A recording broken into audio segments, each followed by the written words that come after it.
Aquarium ஹாபியில் fishes இறந்து போகிறது ரொம்பவே ஒரு இயல்பான விஷயம். இது சோகமாக இருந்தால் கூட அதை நம்ம ஏற்றுக்கிட்டு தான் ஆகணும்.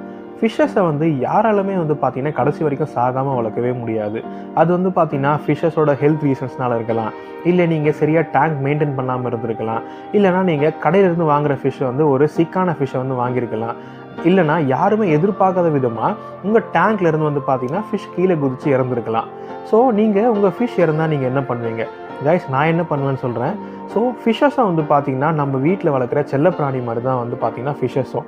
ஸோ நம்ம ஃபிஷ்ஷை அங்கே இங்கேன்னு தூக்கி போடாமல் ஃபிஷ்ஷஸ் இறந்து போச்சுன்னா உங்கள் வீட்டில் இருக்க தொட்டியோ, பூ தொட்டியோ, இல்லை செடி தொட்டிலையோ பார்த்தீங்கன்னா அந்த ஃபிஷ்ஷை நம்ம வச்சு பார்த்தீங்கன்னா வச்சிடலாம். ஸோ ஃபிஷ்ஷஸை பார்த்தீங்கன்னா நம்ம கூடயே இவ்வளோ நாள் இருந்திருக்கு. ஸோ அதுவும் பார்த்தீங்கன்னா ஒரு செல்லப்பிராணி தான். நீங்கள் அந்த ஃபிஷ் இறந்து போச்சுன்னா கடைசி டைமில் இந்த மரியாதை கூட பண்ணலன்னா நம்ம எதுக்கு அந்த ஃபிஷ்ஷை வளர்க்கணும்? ஏன்னா அதுவும் பார்த்தீங்கன்னா ஒரு உயிரினம் தானே.